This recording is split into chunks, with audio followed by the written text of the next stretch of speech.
Sabahınız xeyir olsun. Sabah Elnarə ilə Real Televiziyasının efirində davam edir və təbii ki, söhbət övladlar, mobil telefon, ora yüklənən, yəni applicationlardan gedir, söhbət, tətbiqlər və s. bunlardan gedirsə və təbii ki, valideynlər aparıcı da olsa, mütəxəssis də olsa artıq ortaq bir mövzu olduğu üçün çox belə maraqlı bir söhbət gedirdi burada və biz artıq ikinci hissəmizdəyik. Şəbəkə təhlükəsizliyinin intellektual monitorinqi müasir dövrdə sadəcə texnoloji ehtiyac deyil, həm də rəqəmsal məkanda mənəvi və hüquqi asayişin qorunması üçün ən vacib alətdir. Xüsusilə milli mənəvi dəyərlərə zidd məlumatların yayılmasının qarşısının alınması kontekstində bu sistemlər rəqəmsal keşikçi rolunu oynayır.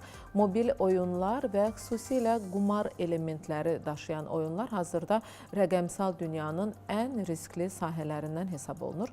Bu oyunlar həm maliyyə, həm də psixoloji asıllıq yaratmaq üçün xüsusi algoritmlər üzərində qurulur. Bu barədə danışacağıq və təbii ki, studiyada qonaqlarım var. Sabahınız xeyir olsun, xoş gəlmisiniz. Elm və Təhsil Nazirliyi İnformasiya Texnologiyaları İnstitutunun AzScience.net şəbəkə idarə etmə mərkəzinin rəhbəri, texnika üzrə fəlsəfə doktoru Babək Nəbiyev. Sabahınız xeyir olsun və İqtisadi İslahatların Təhlili və Kommunikasiya Mərkəzinin Enterprise Azərbaycan portalının rəhbəri İsa Qasımov. Sabahınız xeyir olsun, siz də xoş gəlmisiniz. Necəsiz? Çox sağ olun. Valideynsiniz? Hər ikiniz valideynsiniz? Bəli. Gəlin ilk olaraq belə sual verim də, mən də valideynəm. Bax, mobil telefon, övladın bu istəkləri, zamanın tələbi, qadağalar biraz əvvəl danışdığımız kimi çox işə yaramır və bu hardasa uşaqlarımıza da zərər verir. Necədir, bax, siz evdə buna necə nəzarət edirsiniz? Gəlin bir səmimi Azərbaycan ailəsinin ailə başçısı kimi, yəni ata kimi bir sizdən ilk olaraq buna alımda cavabımı. Yəni necədir vəziyyət? Çox sağ olun. İcazənizlə bağlı. Buyurun. Həm ciddi bir psixoloji, sosioloji amilləri özündə əks etdirən bir sual verirsiniz. Amma düşüncələri paylaşmaqdansa real vəziyyəti paylaşım. Əlbəttə ki, bu çox çətin məsələdir. Mənim fikrimcə qadağa yol deyil əslində. Yəni qadağa yoldur, amma ən əlverişli yol olduğunu hesab eləmirəm. Mən düşünürəm ki, daha çox alternativlər ortaya qoyaraq o cihazlardan istifadə etməmək mən düzgün qəbul eləmirəm əslində. Etmək lazımdır, amma hansı formatda, hansı yaşdan, hansı sərhədlərlə və niyə? Əlbəttə, burada sərhəd amili də qadağa amilini gətirir düşüncəmlə, yəni fikrimcə. Yəni, mənim fikrimcə filtr olmalıdır. Əlbəttə ki, cihazlarda var, müxtəlif cihazların müxtəlif, həm də internet şəbəkələrinin, müxtəlif şəbəkələrin də filtrləri var.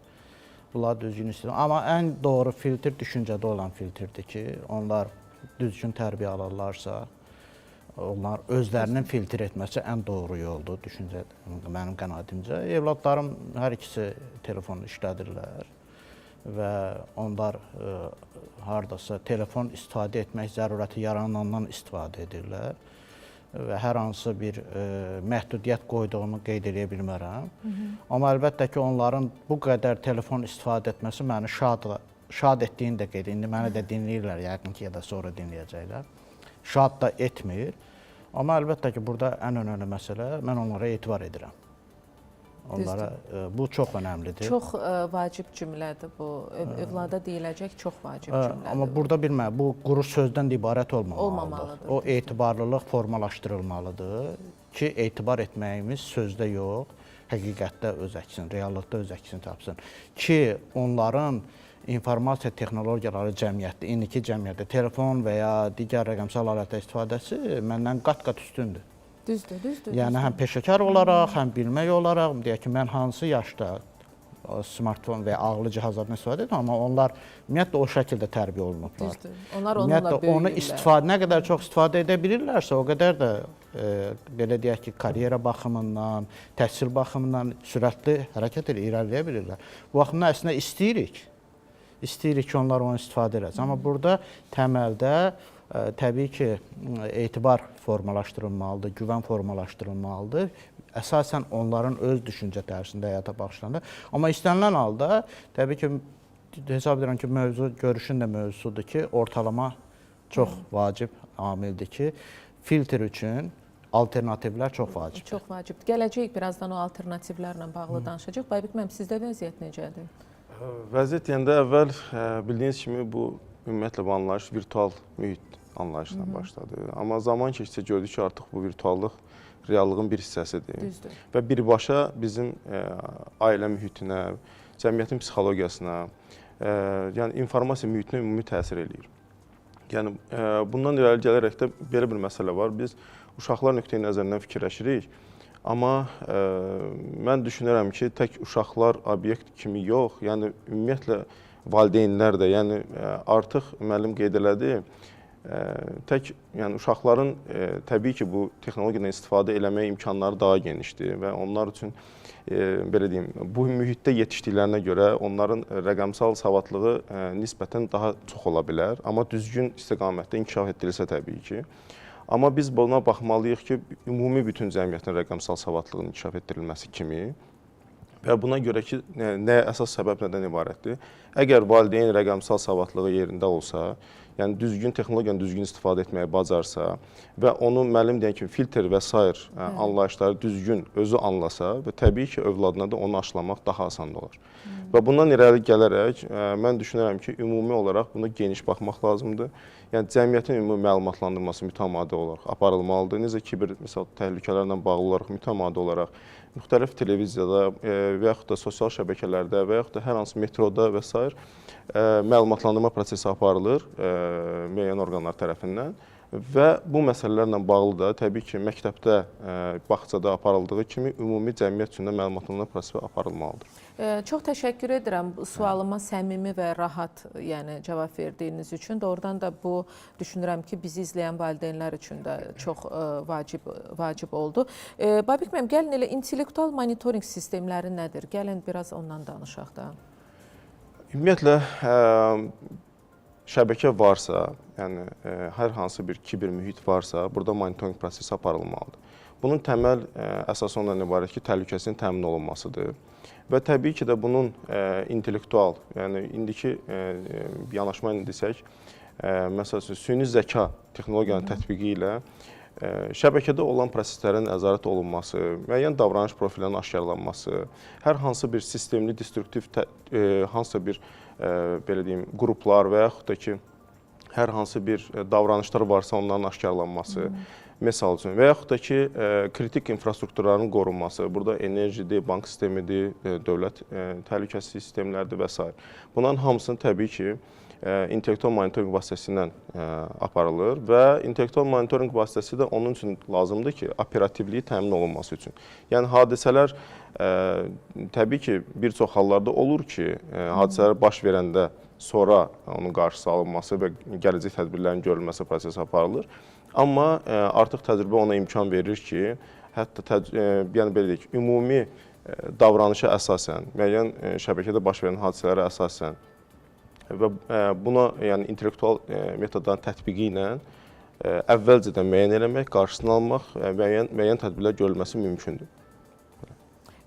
İsa müəllim, gəlin belə danışaq da, milli startapçılardan danışacaqsa, təbii ki, onların inkişafı, yerli oyun sənayesinin formalaşmasında və s. Yalnız iqtisadi tərəflərini düşünməməliyik də biz. Burada təbii ki, milli təhlükəsizlik məsələləri də dayanır.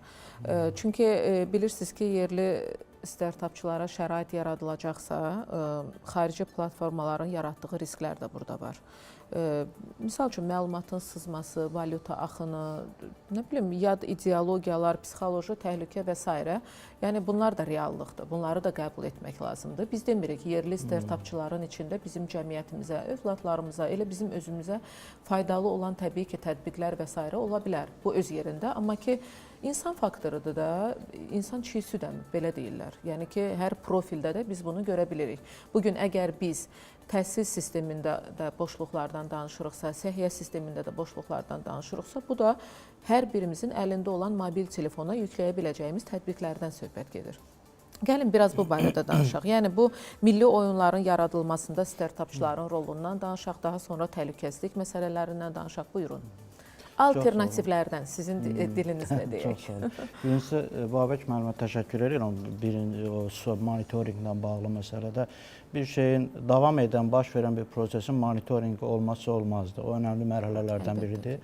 Həm qiymətləndirmə və sonra da ki, optimallaşdırmaq üçün təkcə nəzarət mexanizmləri yox, həm də Babək müəllim dediyindən onu başa düşdüm ki, bu işi optimallaşdırılması üçün, davamlılığını təmin etmək üçün monitorinq olmazsa olmaz addımlardan biridir.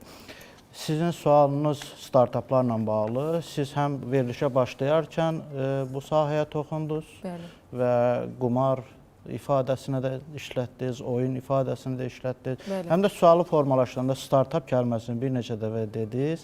Mən sizin sualını dinləyərkən də qiymətləndirirdim. Canlıq belə deyək. Həm də oyun kəlmələrinə və yenə təhlükəsizlik məsələlərinə toxundunuz. Bir kərə bu hansı form çox geniş və əhəmiyyətli məqamdır. Belə deyək də biz hal-hazırda bütün dünyada olduğu kimi Azərbaycanda da xüsusilə oyuna məncə ona görə vurulur ki, daha çox gənclər yeniyetmələrə fokuslama baxımından insanlar niyə oyun oynayırlar? İnsanlar oyun oynayarkən niyə bizim arzu etmədiyimiz məqamlara gedə bilər? Bu maraqdır. İnsanda maraq yaranır. Amma burada bir məsələ var ki, istifadə edən var, istehsal edən tərəf var. Ona görə də startap kəlməsini işlədirdiniz. Bəli. Yəni siz qeyd etmək istəyirsiniz ki, biz istehlakçı olmaqla da istehsalçı olaq da, hazırlayaq. Bu düşüncə tərzi formalaşır, bunu istifadə edən tərəf yoxsa hazırlayan tərəf düşüncə tərzindən, sahibkarlıq düşüncə tərzindəndir. Ki, Enterprise Azərbaycanda mandatında bu qeyri-neft sektorunda intellektual bacarıqlar inkişafıdır, sahibkar düşüncə tərzində sahibkarlıq bacarıqlarına nədir, intellektual kapitalın inkişafıdır. Bu aspektdən baxanda dünyada oyun sektoru dediniz. Bəli. Təbii ki, mən vaxtı idarə etmək üçün birbaşa keçidlər eləyirəm. Oyun sektorunun dünyada dövriyyəsi film sektorunu keçib. 100 milyard dollarlıq təqribən deyirəm də, film sektorunda varsa, onun 2.5-3 qatı artıq oyun sektorunda və o qədər sürətlə inkişaf edir ki, bu növbəti illərdə yarım trilyon, trilyona çatan milyardlar çatan dövriyyələrdən. Bu o demək ki, istifadəçi var, kütləvidir və artır. Ciddi şəkildə sürətlə artır. Bunlar siqnallardır. Bunlar siqnallardır və bizim cəmiyyətimizdə də əlbəttə ki, gənclər, yeniyetmələr bu sahəyə maraq göstərirlər və kütləvi şəkildə maraq göstərirlər. Və siz orada təhlükəsizlik məqamına toxunun. Təkcə oyun kimi başlayırıq, amma daha sonra qazanmaq maraqlarına da keçir. Əlbəttə ki. İnsan da qazanmaq və kimisə də eşidir ki, kimsə hansısa oyundan nəyisə qazandı, bahalı bir maşın aldı və s. Bunlar da önəmli siqnallardır. Bu birinci başlaya bilər təbii ki, hər hansı bir bonuslarla, xallarla və s. Enterprise Azərbaycan onları bu istiqamətdə yanaşır. Onu qazanmaq niyyəti ilə girdi, amma hamısı qumar oynamaq niyyəti ilə girmədi. Amma oyun idi, qazanmaq. İndi bu oyunu bazara təklif eləyən də o psixoloji, sosioloji amilləri ölçərək o istiqamətdə təklif edir. Demir bu qumardır. Əlbəttə ki. Yəni bu aspektdən kifayət qədər çox vacib, həm də əhəmiyyətli məqamdır. Biz o məsələdən qaçmamalıyıq. Biz o məsələnin üzərinə strateji olaraq yanaşmalıyıq, cəmiyyət olaraq, ölkə olaraq və düşünürəm də ki, yanaşılır. Amma təbii ki, bu məsələdə gecikmək də olmaz. Çünki gecikdikdən sonra istehlakçı vəziyyətindən çıxa bilməmək vəziyyəti var. Çünki qloballaşma, rəqəmsal imkanlar, qlobal bazar, bunlar o kiçik bazarlarda bazara çıxa bilmək imkanlarını kifayət qədər risk altına qoyur. Ona görə gecikmək böyük risk daşıyır və təbii ki, mən dediyim atributlardan ümumi toparlasaq, belə deyək ki, qaçınılmayacaq məsələdir. Hətta bugünkü təhsil sistemlərində əylənərək öyrənmək, düşünərək öyrənmək. Söhbət əylənməkdən getmir. Oradakı əyləncə düşündürməkdir. Onun öz qabiliyyətlərini, düşüncə tərzini ortaya çıxartmaqdır. Yəni o mənada öyrənmə məsələsinə toxunarkən deyirəm. Yəni bu çox önəmli sahədir, kifayət qədər iqtisadi, siyasi baxımdan bazarı böyüyən amildir. İqtisadi amil biraz öncə rəqəmləri ifadə elədim, hətta film sənayesine müqayisə. Siyasi amil Əslində nədir? elə o kulminasiya nöqtəsidir deyərdim. Oyunları kimdə oynayan? Yeniyetmələr, gənclər. Təbii ki, oyunlar onda düşün, həyata baxış formalaşdırır. Dolayısıyla ictimai məsələlər çıxır, ondan sonra siyasi məsələlər çıxır, şuur altını formalaşdırır. Bu baxımdan ona görə bu həm startup ekosistemi çox vacib olduğu kimi, hansı ki dünyada ən sürətli investisiya kapitalının artdığı sektordur və birlik iqtisadiyyatında startup ekosistemi olmazsa olmaz yoldur, metodlardan biridir. Səməm, çox üzr istəyirəm, indi davam edəcəksiniz. Hətta nəinki telefonlar vasitəsilə olan tətbiqlər, oyunlarda, hətta bu yaxınlarda PlayStation hansısa bir seriyası çıxmışdı da, ən axırıncı. Məsəl üçün, onu mənim yadımdadır ki, hətta Azərbaycanda belə xaricdən sifariş vermək istəyirdilər, yəni tapmaq olmurdu heç yerdən. Yəni o oyunları belə evlərinə gətirən insanlar var da, təsəvvür edirsiniz? Mən dəqiq indi o yəni mən istehlakçı ifadəsinin altında bax görürsünüz. Bəli, o da var da, təbii ki. Bəlkə də siz bunu faydalı tərəflərini az və ya hətta zərərli kimi təqdim etməyə çalışırıq, amma insanlar onu tələb edir. Və bunu hardansa tapıb bir şəkildə təmin edirlər özləri üçün. Dolayısıyla bu sektora deyək ki, dövriyyə artır o mənada deyirəm ki, həm də iqtisadi baxımdan bu qaçınılmayan sahədir və iqtisadi dünya bazarında iqtisadi göstəricilərin artırılmasında, məsələn, deyək ki, 100 milyard, eləmi? 100 milyard dövriyyənin hansısa bir startup 100%-ni, 1000%-ni bazar payını tutarsa kifayət qədər böyük rəqəmlərdir. Söhbət onun iqtisadi tərəfini düşünərkən bir də anında ikinci plana qoymadan onun ictimai tərəfinə düşünmək lazım, təhlükəsiz tərəflərinə düşünmək. Bunu izləyən kimdir? Bunu izləyən sabahki bazarın oyunçularıdır. O oyunlarla, o davranışlarla ictimai şüur ya formalaşdırılır, ya zəhərlənir, ya inkişaf etdirilir. Bu baxımdan çox əhəmiyyətli və hər bir sizin sualınızda bəlkə də 10 ayrı, bəlkə 10-a yaxın məqam var idi ki, onlar ayrı-ayrı müzakirə olunmalıdır. Edərik indi, yəni vaxtımız var hələ ki. Babək müəllim, bir sual verim də, bu informasiya təhlükəsizliyi insidentlərinə cavab vermə qrupunun işi nədən ibarətdir? Yəni ki, bizim görmədiyimiz, hiss etmədiyimiz hansı işlər həyata keçirilir? Məsəl üçün, sizin təqdimatınız mənə deyiləndə dünənləri, nə yalan deyim, təbii ki, bilirəm, Azərbaycanda var yəni bunlar, amma ki, mənə bu ad çox maraqlı gəldi. Yəni, bu vəzifə çox maraqlı gəldi və mən çox istədim ki, sizinlə bəzi mövzuları doğrudan da canlı efirdə müzakirə edək. Buyurun, yəni bizim görmədiyimiz hansı işlər həyata keçirilir? Amma onlar bizim faydamız üçündür də, yəni. Bəli, təbii ki. Əsas birinci bir şey vurğulamaq istəyirəm ki, dediyiniz kimi müəyyən komandalar var, mərkəzlər var, hansı ki, bu təhdidlərə cavab verir, müəyyən təhlükəsizlik məsələlərini həll edir və bu sistemlər işlədiyi təqdirdə heç kim bunların varlığı haqqında məlumatlı olmur. Yəni,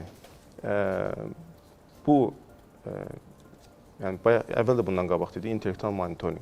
Yəni bu monitoring prosesi vaxtı-vaxtına aparıldıqda, təhdidlərin qarşısı alındıqda, yeniləmə prosesi düzgün aparıldıqda və heç bir hadisələr baş vermədikdə, yəni cəmiyyət onu hiss eləmədikdə, yəni konkret olaraq hər hansı bir sistemin dayanmağı prosesi olmadıqda, məsəl üçün, indi bildiyiniz kimi rəqəmsal transformasiya prosesi aktiv sürətdə gedir. Dövlət bütün istiqamətlər üzrə rəqəmsal transformasiya prosesində birbaşa aktiv olaraq iştirak edir və bundan irəli gələrək də təbii ki, bütün istiqamətlər üzrə, bütün IT sferası bütün istiqamətlər üzrə artıq inkas edib.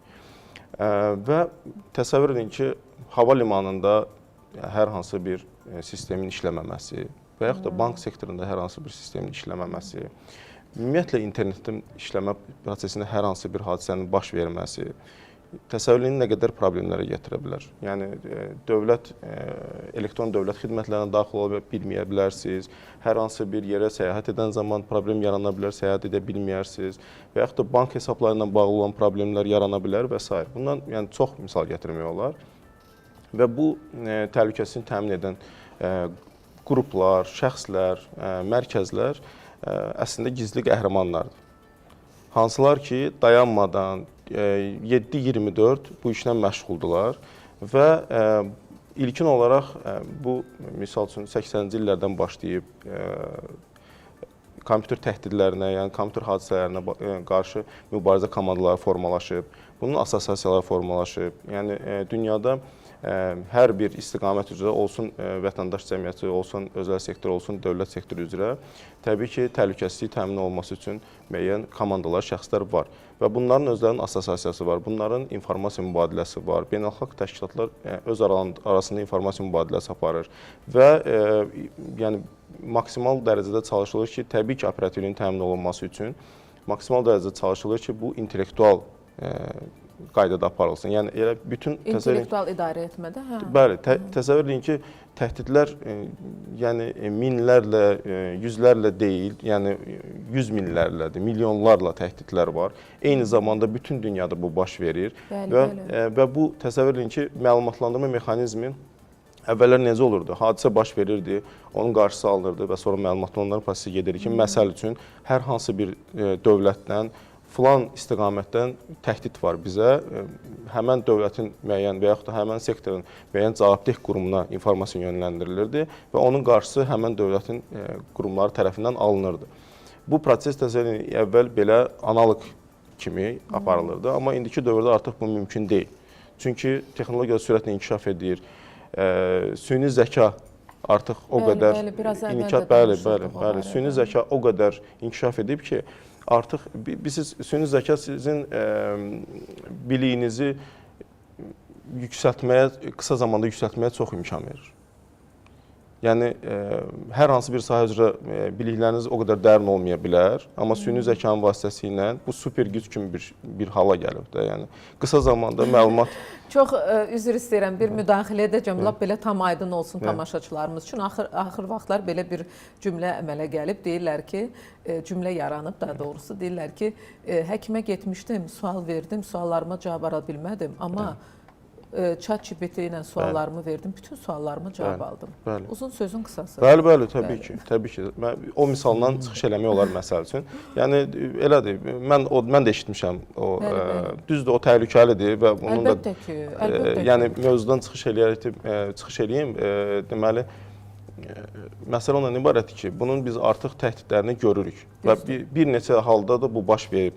Hüquq sahəsində də bu baş verib, yalançı nümunələr gətirilmə vasitəsilə süni zəkadan və yaxud da ki, siz dediyiniz kimi insan öz analizlərini və yaxud da hər hansı bir məlumatlarını əlavə edib, proses müayinəsi, qan dəyərləri atır, amma yalandan məlumat verir, yayındıra bilir şəxsləri və bu da sonra gələcəkdə daha böyük təhdidlərə gətirib çıxarda bilər. Dövlət başçıları adından artıq yalan məlumatlar yayılır. Bəli. Yəni, təsəvvür edirsiniz nə qədər təhlükəli bir durumda. İsa müəllim, gəlin belə deyək də, milli startapçılarımız onlara dövlət demişkən elə, dövlət dəstəyi, bax, bundan danışaq, milli startap ekosisteminin inkişafı üçün hansı addımlar atılmalıdır və yaxud da atılır? Milli innovasiya ekosistemi formalaşdırması üçün kifayət qədər ciddi strategiyalar, proqramlar var və bu sahədə fəaliyyət göstərən qurumlar var. Deyək ki, Kiçik və Orta Biznes İnkişaf Agentliyi startap şəhadətnaməsi verir. İnnovasiya Rəqəmsal İnkişaf Agentliyi o işin siyasətini inkişaf etdirərkən çox şaxəli və qlobal bazarın tələblərini nəzərə alaraq işlər, proqramlar həyata keçirir. Biz özümüzdən daha çox danışsaq, Enterprise Azərbaycan portalı olaraq biz intellektual sektorda investisiya cəlb edicini artırması üçün Startup School proqramı icra edirik və biz 2025-ci ildə artıq regional formatda etdik. Yəni, region ölkələrinin startuplarını dəstəklədik və dünyanın ən qabaqcıl ekosistemlərindən mentorlar cəlb elədik. Həm də Azərbaycandan. Bu çox ciddi bir faydalı bir inteqrasiya imkanları formalaşdırdı, həm də təcrübə mübadiləsi. Bu biz 5 qitə, 500 startup belə deyək ki, adı altında Startup School-u 4-cü ilində bütün qlobala çıxacağıq. Bunlar təbii ki, imkanlardır. Niyə bu sistem milli olmalıdır? Niyə bu sistem milli olmalıdır, misal üçün? Əslində, bu həm də milli olmalıdır. Həm də milli olmalıdır. Milli olaraq qlobala çıxan formatda olmalıdır. Yəni, milli olmalıdır, amma milli qalmamalıdır. Hədəf milli deyil. Hədəf milli olarsa biz genişləmə bilmərik. Dünyanın qabaqcıl, yəni bazarda yer alan startuplar qlobala çıxa bildiyi üçündür. Yəni qlobala çıxa bildiyi üçün, qlobal bazara inteqrasiya edə bildiyi üçün, qlobal bazarda müştəri istifadə cəlb edə bildiyi üçün o startap böyüyə bilib, investisiya cəlb edə bilib. Yoxsa xüsusilə kiçik bazarlar üçün dövrəyə o qədər böyük gözləntilər vermir ki, investorlar ona deyək ki, investisiya çağırsın. Amma milli innovasiya ekosistemi, milli startap ekosistemi ona görə vacibdir ki, bax biraz əvvəlki suallardan ortaya çıxan o təhlükəsizlik və sair məqamları idarə etmək üçün biz istifadəçidən yox, təkcə istifadəçi və ya istehlakçı olmamalıyıq. Biz həm də istehsalçı olmalıyıq. Bu həm iqtisadi baxımdan önəmlidir, həm də milli təhlükəsizlik baxımdan. Deyək ki, oyun proqramları, oyun üzrə mobil təbliğlər. Bunlar milli çərçivədə ortaya alternativlər çıxarsa, bu həm ölkə daxilində istifadəçilər üçün alternativlər, qadağalar yox, alternativlər deməkdir. Həm də biz öz mədəni üstünlüklərimizi, mədəni sərvətlərimizi dünya ölkələrinə təbliğ etmək və dünyada bunun maliyyə imkanlarına, resurslarına çevirmə fürsəti qazanırıq. Yəni, məsələn, deyək ki, bizim ölkəmizə turist marağı varsa, bizim ölkənin mədəniyyətinə, coğrafiyasına, müxtəlif resurslarına turist marağı varsa, bu turist marağı varsa, digər maraqlar bəlkə də daha da ondan çoxdur. Oyunlar vasitəsilə bunu təklif edib, həm iqtisadi imkanlar əldə edə bilərik. Həm də bu, yenə də deyirəm, fikir verin, hər bir güclü ölkə, hər bir cəmiyyət öz imkanlarını, mədəni irsini qorumaq üçün təkcə ölkə daxilində fəaliyyət göstərmir, qlobala çıxır. Bunun üçün ciddi maliyyə resursları ayırır. O baxımdan, indi bu sizin sualınızın kökündə startap ekosistemi maraqlandıran o cavab olacaqdı ki, hansı resurslar var ki, biz özümüzü inkişaf etdirək. Bu, birincisi, daxildən gələn məsələdir. Mən istifadəçi olmaq istəyirəm, yoxsa istehsalçı. Mən alıcı olmaq istəyirəm, yoxsa nəyisə təklif edəyəm. Bu, düşüncə tərzindən irəli gəlir. Yəni, dolayısıyla işin içinə öyrənmək, hansı formatda öyrənmək məsələləri də girir və bu öyrənməyi nə cür genişləndirmə məsələləri gəlir. İndi maşallah savadlı cavanlarımız, proqramçılarımız var da, dünya oyun bazarına çıxmaq istəyənlər də var. Amma investisiya da burada çox önəmlidir. Baxın, burada bir önəmli məsələ var. İndiki bu qloballaşma ilə sürətlənən rəqəmsal informasiya cəmiyyəti deyir ya. İnformasiya cəmiyyəti tarixin bütün dövrlərində, iqtisadiyyatlarda bilikdən istifadə olunub. Amma işləri səmərəli hala gətirmək üçün olub.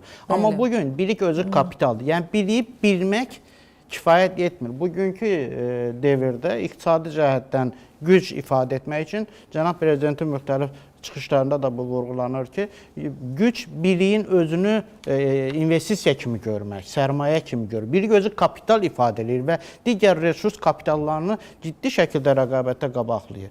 Yəni, burada indi təbii ki, niyə görə mən bilik iqtisadiyyatına keçdim? Startap deyir. Startap nədir? Startap biznes fəaliyyəti. Hansı biznes fəaliyyəti? Startap bilikdən dəyər formalaşdırılan biznes fəaliyyətidir.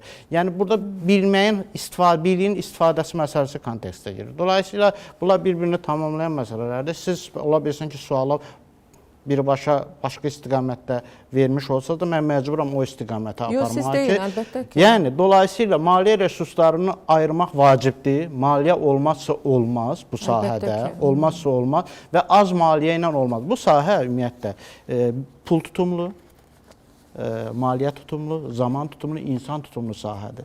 Bunların biri aksayarsa, o şəbəkələrdə qeyd etdiyiniz kimi, hava limanındakı nümunədə qeyd etdiyi kimi, o getməz. O zəncir qırılar. Və buradakı məsələdə zaman əhəmiyyətlidir, qısa müddətdə olmayacaq bu. Maliyyə resursu davamlılıq və az maliyyə ilə olmayacaq, maliyyə tutumlu, intellektual resurs burada qeyd edim, çox önəmlidir. Dolayısıyla, amma burada vizyon çox önəmlidir ki, biz biliyi nə üçün öyrənirik? Bildim demək üçün, yoxsa ondan istifadə etmək üçün? Bu aspektdən baxanda, təbii ki, startap ekosisteminin inkişafı ona gətirmək istəyirəm ki, təkcə iqtisadiyyat deyil, həm də sizin qeyd etdiyiniz milli dəyərlərin qorunması, mədəniyyətin qorunması üçün çox vacib və qaçınılmaz mövzudur günümüzdə. Bilirsiniz, biz əslində veriliş başlamadan əvvəl də burada bir qısa vaxtımız oldu, söhbət etdik. Qadağa sözünün üzərində fokuslandıq və doğrudan da çox yaxşı bir polemika ortaya çıxdı da. Yəni, biz bugün nə övladımıza qadağa qoya bilərik, nə də ki, Çünki sabah bizim övladımız orada özünü tapa bilər də, özünü kəşf edə bilər. Niyə görə biz xarici mediadan oxuyanda ki, misal üçün İngiltərədə 15 yaşlı bir oğlan artıq 1 milyonunu qazandı. Çünki telefon üzərindən tətbiq həyata keçirdi və bu tətbiq vasitəsilə artıq onun oyunu daha çox yüklədilər və s. Artıq bu rəsmi olaraq öz qazancını bəlli etdi. Hələ 16 yaşı olmamış. Niyə görə elə uşaqlar Azərbaycanda olmasın ki? Niyə görə olmasın ki?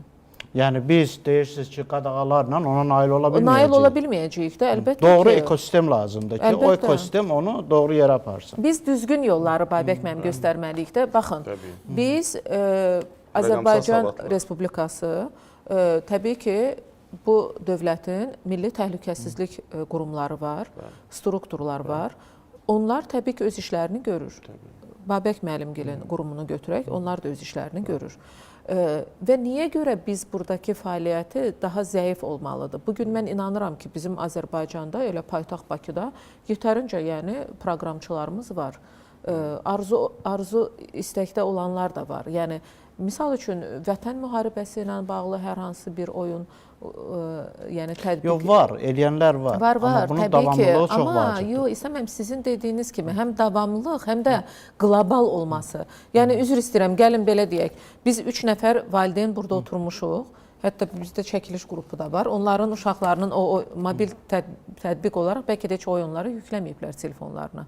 Düzdürmü? Bu artıq nədən xəbər verir? Bu birinci Azərbaycanda populyar olmalıdır, sonra çıxmalıdır dünyaya. Çünki bugün baxın, bugün bizim övladlarımız, hətta qeyd edim, yəqin ki, valideynlər də bunu bilir, hansı ki, uşaqlarına mobil oyunlarda nəzarət edirlər. Bugün bizim uşaqlarımız həmin oyun vasitələri ilə özlərinə hətta xaricdən dostlar qrupu yaradırlar. Bəli. Və o dost qruplarında fərqli-fərqli millətlərin uşağı olur. Qlobal Braziliyadan olur, Çindən olur və s. Yetər ki, bir dil bilirsən, bunlarla dostluq edirsən və daha sonra onlar hətta öz WhatsApp-da da dostluqlarını davam etdirirlər. Orada da, yəni demək istəyirəm ki, bugün bizdə Azərbaycanlı bir uşaqların bu oyunlardan istifadə etməsi sabah elə o oyunlar vasitəsilə digər millətdən olan uşaqları da bu oyunlara cəlb edəcəklər də. Yetər ki, hər şey doğrudan da nəzarətli və düzgün şəkildə olmalıdır. Ümumiyyətlə, gəlin, Babək müəllim, bax, bu mübarizə üsullarından danışaq da. Təbii ki, bütün dünyanı bürüyən şəbəkədəki kiber təhlükəsizlik insidentlərinə qarşı bir mübarizə yolu var da. Bax, sizdə o mübarizə yolları necədir? Ümumiyyətlə, bundan əvvəl qeyd etdiyim kimi, kiber təhlükə mərkəzləri var və yaxud da ki, kompüter təhdidlərinə qarşı mübarizə komandaları var. Bunlar konkret olaraq, yəni bu elə bir prosesdir ki, bu bir saniyə belə dayana bilməz. Dayana bilməz, bəli. Və bu sahədə də ən başlıca problemlərdən biri də kadr məsələsidir. Düzdür. Və digər problem isə suverenlik nöqteyi nəzərindən götürsək, kiber suverenlikdir. Yəni, konkret olaraq hər bir, belə deyim, dövlət kiber suverenlik nöqteyi nəzərindən öz informasiya sərhədlərini qorumalıdır. Və artıq bildiyiniz kimi bu kiber təhlükələr virtual məkanla yəni əhatələnmir. Artıq kiber məkandan da daha çöldə və sərhədlər genişlənir, fiziki aləmə birbaşa təsir göstərir. Və bundan əvvəl qeyd etdiyim kimi. Və buna görə də kiber suverenliyin təmin olunması üçün, yəni və kiber suverenlik də bilirsiniz necədir? Bildiyiniz kimi suverenliyin əsas sütunları misal üçün torpaqdır, dənizdir, hava mühitidir, kosmosdur və 5-ci sütun artıq kiber mühitdir. Bəli.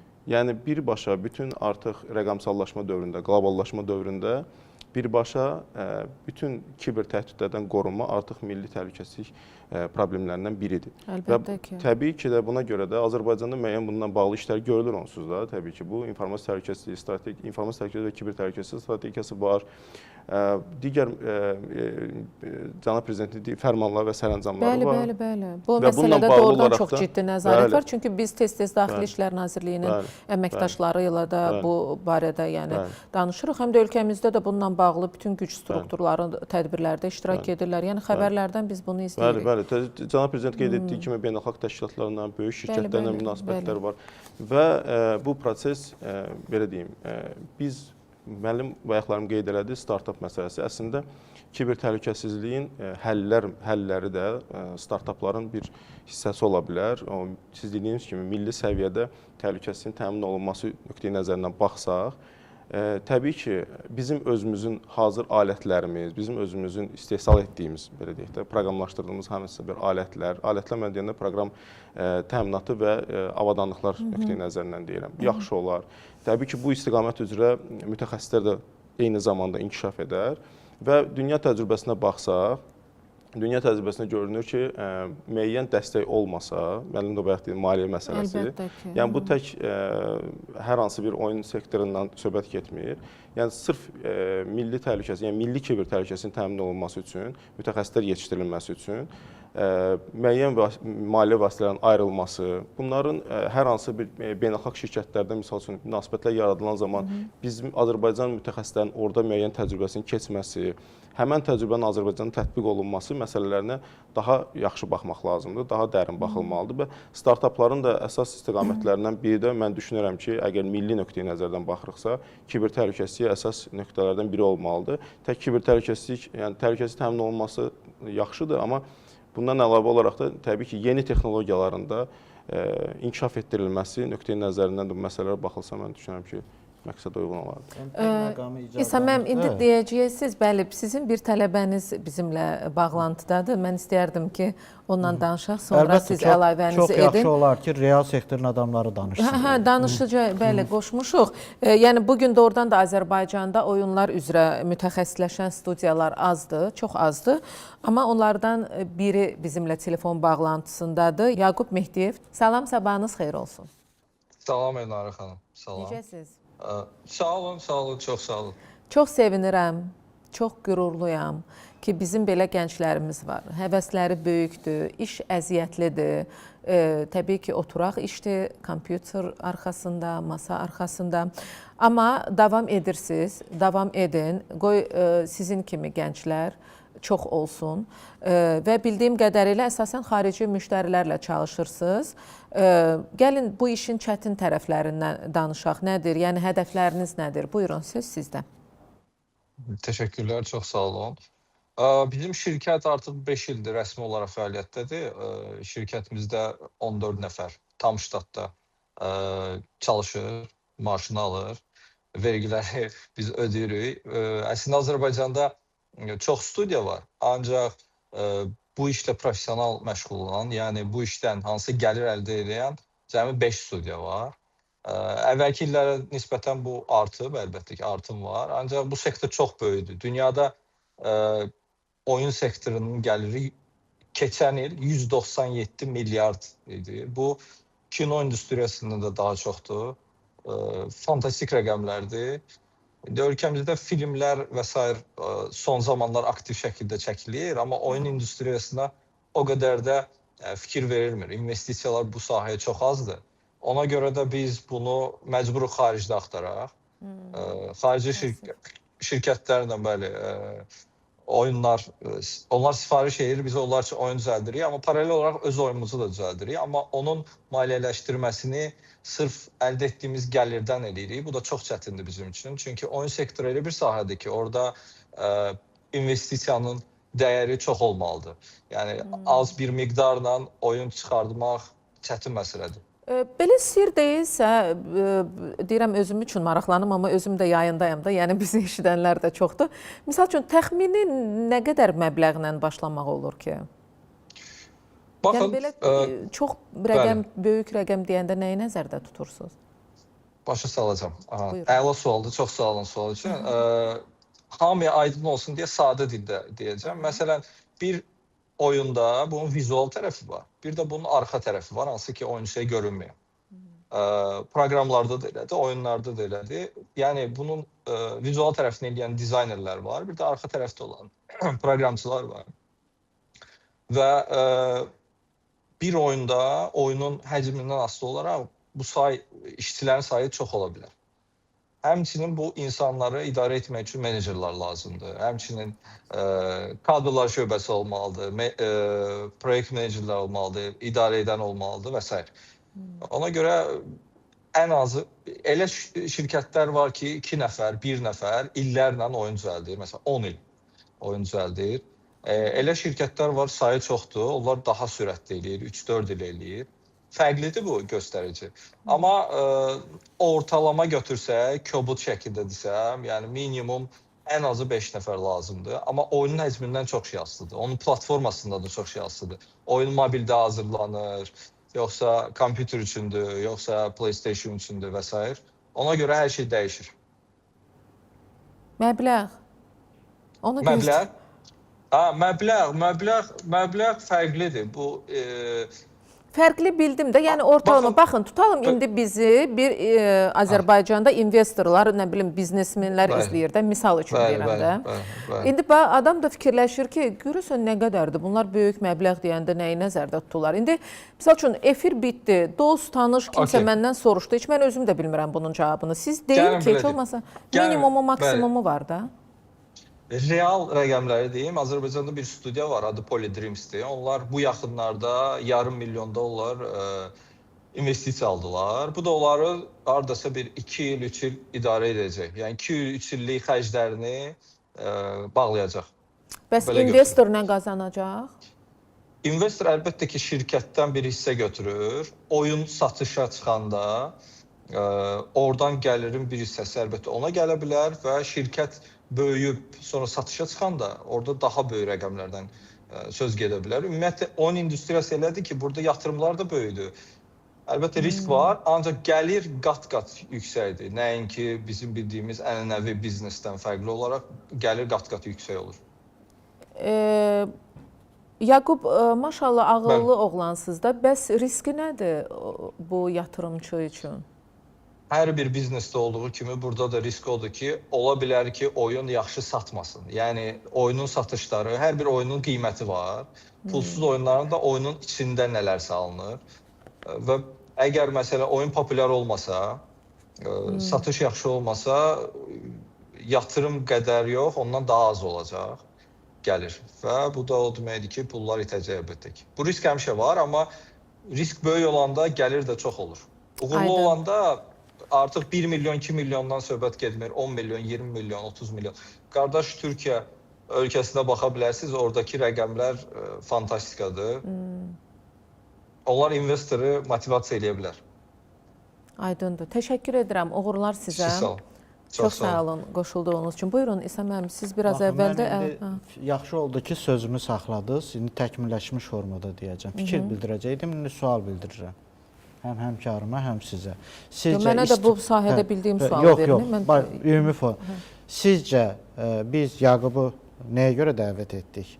O, bu sahəni daha çox bilir deyə, eləmi? Əlbəttə ki, real bir, bu mövzunun real bir qəhrəmanıdır da. Nəyə görə biz istifadəçini deyil, istehsalçını çağırdıq? Çünki o istehsalçı olduğu üçün daha çox bildiyini qəbul edirik, düzdürmü? Dolayısıyla startup ekosistemi inkişaf etməsə, sizin qeyd etdiyiniz, tələb kimi qoyduğunuz o qabaqcıl təcrübəyə malik, güclü kiber təhlükəsizlik üzrə mütəxəssislər ola bilməyəcək. Dolayısıyla istifadə mühiti, startup ekosistemi güclü olduğu miqyasda bizim güclü intellektual kapitala malik, intellektual potensiala malik kiber təhlükəsizlik, şəbəkə və digər sektorda rəqəmsal bacarığa malik insanlarımız və digər sektorda insanlarımız formalaşacaq. Bu rəqəm də çox böyükdür, mən sizə deyim. Mən istəyirsiniz bir misalla həm burada dinləyicilərə kimi, məsələn, deyək ki, bir startup 1 milyon investisiya aldı. Məsələn, 1 milyon investisiya alan startup güclü komandası var ki, aldı. O komanda 1 milyondan ortaya iş çıxardacağı böyük ehtimal o yaxın zamanda, yaxın deyəndə 1-5 illik dövrdə 15-25 milyonluq orta hesablı investisiya ala biləcək. 15-25 milyon, deyək ki, 20 milyon dollarlıq bir investisiya alan startup qlobal bazarda öz sözünü deyəcək və 2 dəfə investisiya alıb referansı var. Bu investisiya, bu startup çox böyük ehtimal növbəti 10 il müddətində, çox böyük ehtimal, hansı fövqəladə bir hadisə olmasa, 100 milyonun üzərinə çıxacaq bir investisiya almış olacaq. İndi qaydaq 1 milyonu investisiya eləyən... Bu tərəfi gözəldir. İndi qaydaq 1 milyon investisiya xəyali olaraq birinci investora 1 milyon investisiya eləmişdi və onun 1 milyon investisiyanın ortaq olduğu şirkətdə məsələn deyək ki 50 1 milyonu 4 investordan da almaq olar. payı var idi. Sonra 4 yerə böləcəklər. Deyək ki 50% payı var idi da 1 milyondan. İndi şirkət 100 milyon investisiya çıxmaqla bazar dəyərini 200 milyona, yarım trilyona qaldırdısa, o 1 milyon qoymaqla 10 ildə o 1 milyonluğu nə qədər inkişaf etdirmiş oldu? Bəli. Yəni bu ənənəvi sektorda bu mümkün deyil. Ona görə rəqəmsal informasiya cəmiyyəti, sənaye cəmiyyətinin mümkünsüz hesab etdiyi bir çox məsələləri mümkün etdi və mən o mənada deyirəm ki, birlik kapitalı digər kapital növlərini dəfələrcə vurub keçdi artıq. Dolayısıyla startup ekosistemi inkişaf etməzsə, digər sahələrin inkişafı rəqabət qabiliyyətli ola bilməmə ehtimalı çoxdur. Niyə? Çünki biz istifadəçi qədər bilirik, istehsalçı qədər bilə bilməyəcəyik. Ona görə təbii ki, bəli. Buyurun Babək müəllim, yekunlaşdıracağıq. Bəli, təbii ki. Müəllim düz qeyd eləyir. Yəni platformalar da var, özünüz bilirsiniz ki, uzun illərdir fəaliyyət göstərən platformalar var, hansı ki, yəni elan olunur ki, mənim bu bir layihəm var. Bunun üçün misal üçün izah olunur filan beşmikan, reklamı çəkilir özünüz bilirsiniz və ona vəsait toplanır. Bu bir yanaşmadır. Bir də şirkətlər var, misal üçün universitetlərə və yaxud da elmi tədqiqat mərkəzlərinə müəyyən sifarişlər verir ki, o da müsabiqə əsasında ki, misal üçün mənə bu həll lazımdır. Kim mənə bu həlli verə bilər, məsəl üçün. Müəllim deyən kimi, komanda yoxlanılır, yaxşı komanda varsa, ona da müəyyən həllər, yəni şans verilir. O həllər, yəni burada nə deməkdir? Burada həm siz deyən kimi biznes sektoru inkişaf edir, həm elm və təhsil inkişaf edir. Niyə? Çünki bəli. Yəni bu startaplar vacibdir. Hansı istiq olur olsun. Yəni sırf öz məhsulunu yerləşdirən platforma olsun və yaxud da sifariş əsaslı olsun. Yəni bu startaplar həqiqətən də vacibdir. İnkişafa böyük dəstəyi vardır. Və buna görə də müəllim qeyd elədiyi kimi bu vəsait məsələsi də təbii ki o həll olunmalıdır ki, bu problemlər öz Yox, hər bir halda bu mövzuda müəyyən qədər şəffaflıq nümayiş elətdirdik də bu 45 dəqiqə ərzində. Niyə görə? Çünki doğrudan mənim özüm üçün də bilmədiyim məqamlar ortaya çıxdı və eyni zamanda bizi izləyən tamaşaçılar üçün də. Baxın, görün, nə gözəl əslində ardıcıllıq oldu. Biz birinci başladıq ki, övladlarımızın mobil telefondan istifadəsi və oradakı oyunlardan istifadəsi, amma biz gəldik, gördük ki, əslində bizim övladımız sabahın, yəni dünyaya çıxan, öz ölkəsi adından, yəni dünyaya çıxan böyük bir layihənin təsisçisi ola bilər, yəni istehsalçısı ola bilər və eyni zamanda gözəl məbləğlər qazana bilər və eyni zamanda qazandıra da bilər. Yəni doğrudan da çox yaxşı məqamlara toxunduq. Təşəkkür edirəm gəldiyiniz üçün, çox sağ olun. Mənə elə gəlir ki, bu mövzuda biz yenə də görüşəcəyik. Çünki istiqamətlər əslində çoxdur. Yaqub kimi gənclərimizə də elə veriliş başlayandan deyirdim, proqramçılarımız var, istedadlı gənclərimiz var və s. Onlardan biri ilə, təəssüf ki, daha çox olsun, amma biri ilə heç olmasa tanış olma şansım oldu. Sabahınız xeyir olsun. Bütün günü Real izləməyə davam edin. Çünki ən son və ən düzgün xəbərlər məhz Real televiziyasının efirində işləyəcəksiniz. Sağ olun, görüşmək ümidi ilə.